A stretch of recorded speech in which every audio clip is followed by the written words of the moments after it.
When we talk about the cathedral media, we don't use it just as a shorthand for the liberal media or the Democrat media complex or whatnot.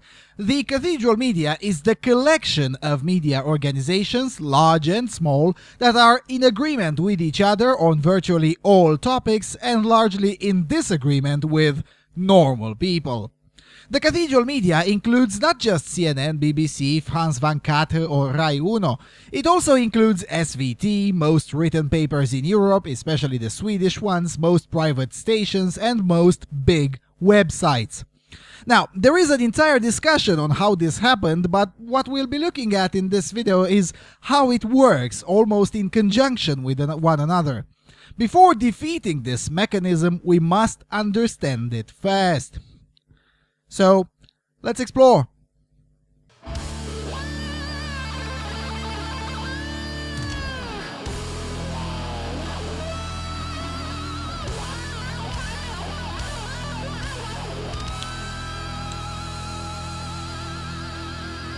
Hello everyone, and welcome to the Freedom Alternative. One of the main features of the cathedral media these days is to translate the received globalist wisdom, and I use the term quite loosely, into terms that are easy to follow and understand by the plebs watching them. So for instance, progressive Black Lives Matter racism doesn't particularly resonate with, let's say, the Swedish public because there isn't exactly a numerous black population in Sweden, and the history of Sweden and the Swedish cultural view of blacks is quite radically different than the one of the contemporary American far left. As a result, the job of the Swedish cathedral media is to somehow find proxies to deliver the exact same narrative. Until very recently, that proxy was Sweden's large, violent, and regressive Muslim population. But then something happened. The alternative media emerged. First, it emerged locally with fine people such as Ingrid Carlqvist, with whom I had the privilege of working with and hopefully will get to speak with this summer in my tour in Sweden, and liberal Danish author Lars Hedegaard, who formed the International Free Press Society. Then slowly but surely, one by one, more people started looking beyond the curtain in Sweden. Today everyone takes it for granted that Sweden is the rape capital of Europe, which is somewhat true, but by the numbers, but the problem is that Sweden has feminist laws, so their definitions and classification of rape are quite bizarre and radically different from the rest of Europe. But in order to uncover these things, it took years and years and years of effort. The cathedral media in Sweden was amongst the last to find out that everyone else now knows that most of what they wrote was literally fake news.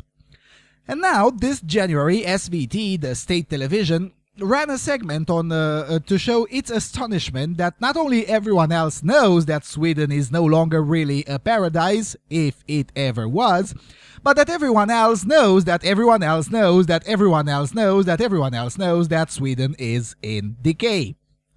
Now, I am a lazy schmuck, so I didn't exactly make subtitles for the segment we'll be looking at, but I contend that it's not exactly needed for the most part. So, anyway, let's take a look at this clip broadcasted on January the 24th, 2017 on SVT in the show called Aktuellt. I'll try to keep the excerpts short so I don't have to translate that much.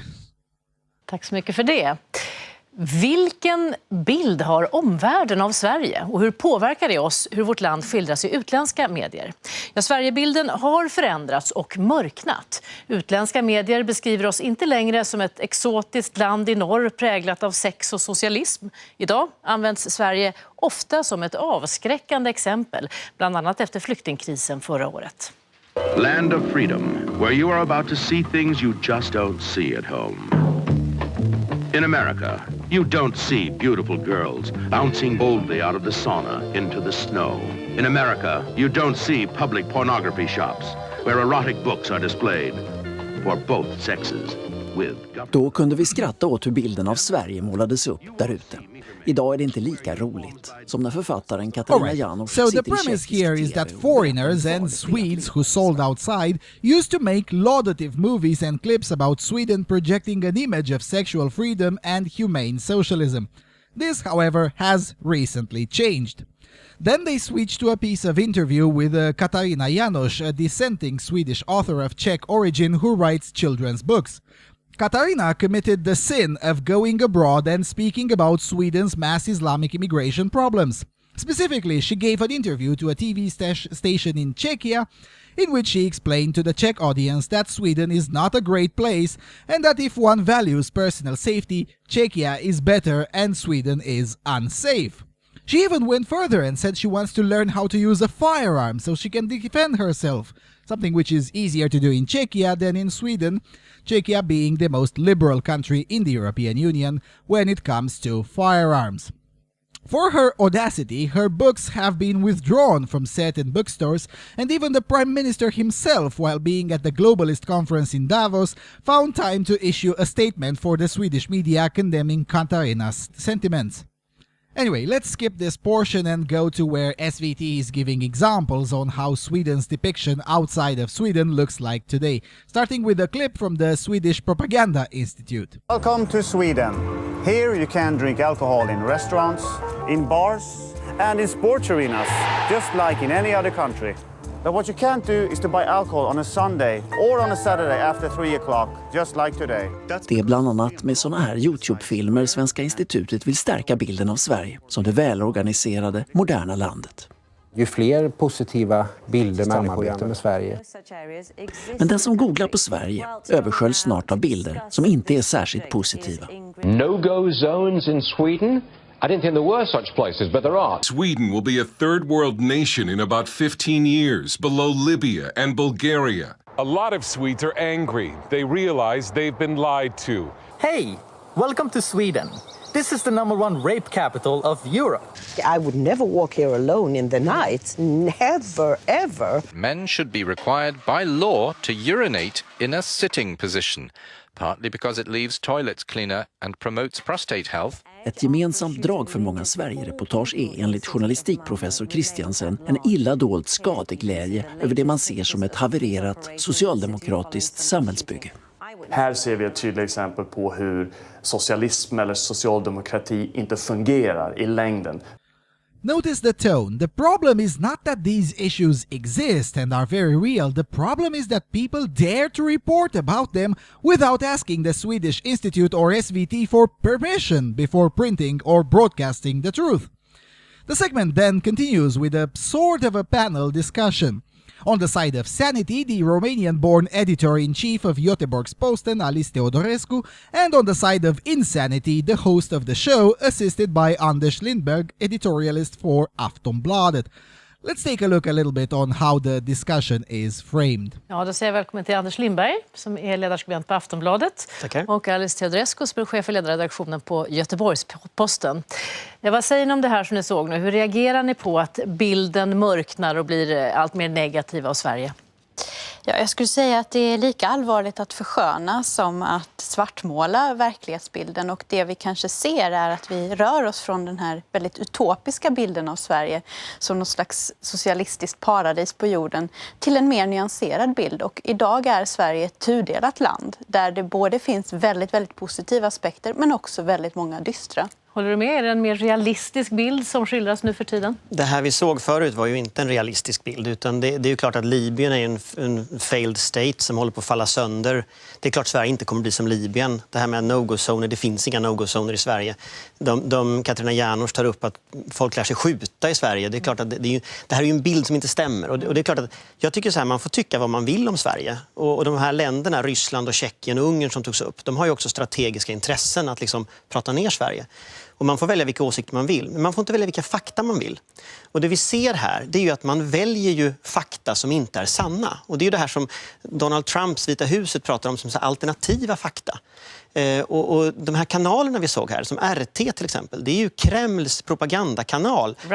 Russia Today som alltså då systematiskt sänder den här typen av propaganda om Sverige, om Tyskland och så vidare. Men i viss mån är det väl ändå sant med bränder i förorter, med våldtäkter, med det är absolut sant med flyktingkris som Sverige inte har hanterat. Det är absolut hanterat. sant med bränder i förorter och det är absolut sant att det finns mycket problem i Sverige. Men det Russia Today gör och det de här kanalerna systematiskt gör, det är att man pratar ner bilden av Sverige av politiska skäl. Och det beror ju på att man vill skada Sverige. Vad säger du om det är ju det som händer. Finns det ett politiskt syfte att skada Sverige här?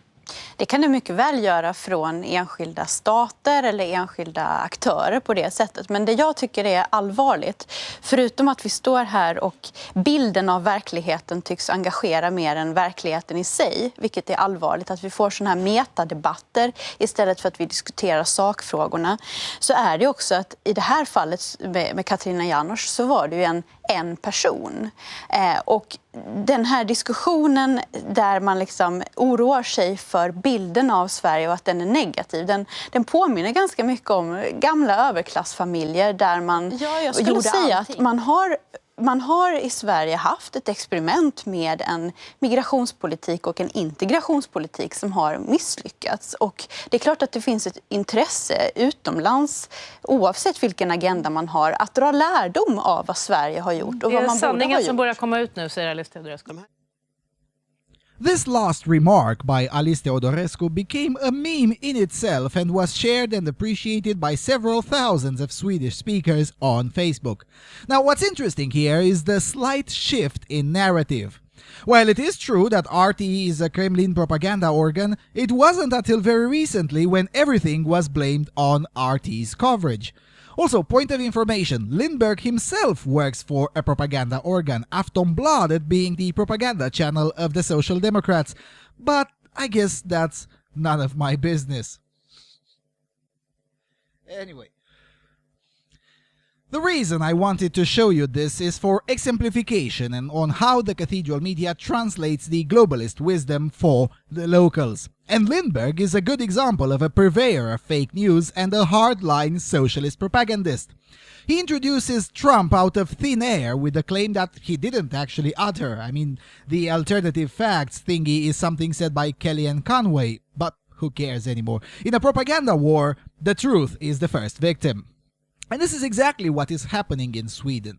The cathedral media, and SVT in particular, is in a propaganda war, but not with Russia, as they seem to believe. No, they're in a propaganda war with their own citizens. Heck, a friend of mine routinely says that SVT stands for Statligt Propagandaorgan för visuell hjärntvätt och tankekontroll, which would be the state propaganda organ for visual brainwashing and thought control, which is kinda true, to be honest with you. Anyway, I wish I had a team to make me subtitles because the whole segment is very revealing about the mindset of most of the Swedish cathedral media. Alice Teodorescu is the exception here, so is Katarina Janouch. Also, Angry Foreigner, the Swedish YouTuber shown in the clip, is actually Bosnian. Now, notice a coincidence here? Almost all of the sane people that produce media content in Sweden are actually raised in Eastern Europe and have much better noses at smelling commie nonsense. Believe me, that's not an accident. So, as I was saying, I wish I had a team to make me subtitles because in the segment, Lindbergh doubles down on his baseless claims. And when asked by Alice about the role of the leftist cathedral media in this story and whether there isn't maybe a leftist agenda at play meant to suppress inconvenient facts, he can't answer and the show host intervenes also on his behalf.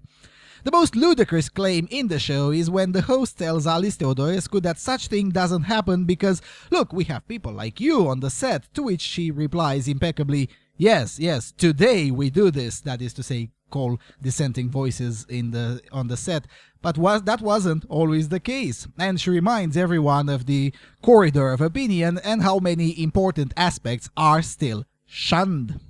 Now remember, this is a journalist who's been shunned for years and years on end for her less than gushing views about mass immigration, integration, the religion of peace, feminism, abortion, and many other topics on which Alice Teodorescu falls on the wrong side of history, as the establishment would put it. Alright, so the takeaway is this: the cathedral media lies. Now, that's not news anymore, but it lies in lockstep. this is a clear case of a cartel, an almost global cartel. And the reason the lies of the cathedral media are efficient is because they apply scientific lying. You know, there is a saying in my country that in order to lie successfully, you yourself have to believe 50% of the lie before expecting the other person to believe it 100%. And this is actually true. And the procedure is further made efficient with these media figures introducing 20% truths into their lying. So, for instance, they blame things on Russia Today because RT is a Kremlin propaganda channel. Yes, that's true. But just because RT is a propaganda channel, that doesn't mean Sweden is not the rape capital of Europe. It just simply doesn't follow. Just because RT tends to suck, it doesn't follow that images broadcasted by RT from Malmö aren't true. Just because RT is severely biased, it doesn't follow that no-go zones in Sweden are a fiction. Because they're not. They're very, very real, and I hope I'll get to videotape some of those in the summer. In any event, the Swedish establishment is very pissed that foreigners are looking at Sweden and concluding that Sweden is on a wrong path. And instead of addressing that, they blame it on fake news by creating more fake news themselves through the Svenska Institutet, which is literally a governmental PR agency for Sweden. It will be interesting to watch what changes this will bring in terms of policy. In Germany, for instance, they increased the violent state-sponsored crackdown on hate speech, which is essentially anything that Merkel disagrees with. They also justified that on Russian fake news, giving the example of a false rape allegation about which I actually wrote at the time. That was an instance of Russian fake news in the sense that the girl who lied about being raped was a Russian ethnic, but nothing more. There was no conspiracy there, just one more girl who lied about being raped. It happens quite a lot, in spite of feminists insisting that it doesn't. Now, will Sweden go in the same direction? I guess we'll have to wait and see. The polls aren't looking good for the establishment. Sverigedemokraterna, the anti-establishmentarian party, continues to be the most popular in the country and the likely victor in the next elections. But there's still plenty of time left till the next election, scheduled in September 2018. In 18 months, the establishment can do quite a lot of harm. The good news is that the moderate party, which is the mainstream conservative party in Sweden, if you can believe it, finally broke ranks with the establishment and started engaging with the Sweden Democrats, who until now have been openly shunned and prevented from engaging in anything by a mainstream establishment who agreed that that part of the Swedish electorate doesn't deserve representation, regardless of what the votes have shown. Anyway, I guess we'll have to wait and see what happens. Thank you for watching, thank you for your continuous and generous support, and I'll see you around on Freedom Alternative.